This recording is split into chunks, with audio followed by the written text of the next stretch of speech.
It is crazy to not have Lil Wayne perform at the Super Bowl in New Orleans and have another rapper out there is fucking absurd. I know Lil Wayne has some like weird concert performances, but like he's gonna do it more in line with what you would need for a Super Bowl performance. And like they love Lil Wayne over there.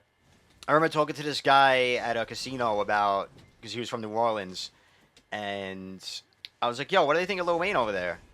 This was at the time where like it was like the cool to hate on Wayne phase because it was like after he was like so popular and everybody was like, he's whack, he's mainstream and all that shit. It was they were doing that fucking stage like they always do with rappers at some point. He was like, bro, he's like everyone loves Lil Wayne in New Orleans. Like every single person is a fan. He was like, no matter what you think, it'll surprise you when you see it. And I was like, all right, fair enough. Makes sense. I believe it. Yeah,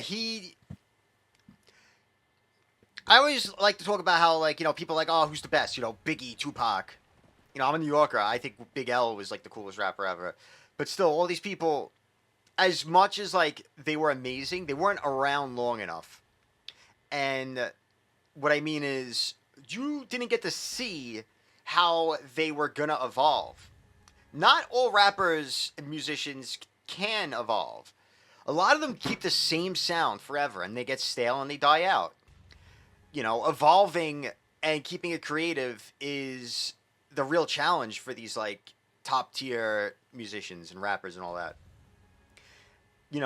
That's why Biggie, at least you got to see him slowly evolve before he died. Because like again, these rappers they start out, it's about all this ghetto, shit they've been growing up with, and then now they're rich and famous. You can't really rap about that anymore. So how do you keep your rap and music interesting? And that's the true challenge of them progressing. And Biggie was doing that already. He was already making that transition, which is why it's like, all right, I got to give him points. And to me, out of the old, rappers that died, I know he was going to continue to grow. He was doing it. And when it comes to rappers today, Lil Wayne has been doing this shit since he's 12. And he still, to this day, comes out with a new song every now and then that's like, whoa, and is, 10 out of 10. So the fact that he's been doing it for that fucking long is why he'll always be the GOAT to me. So, MTV Hip Hop List number 2. Do you think that was a typo? Who was number 1? Jay. Jay-Z?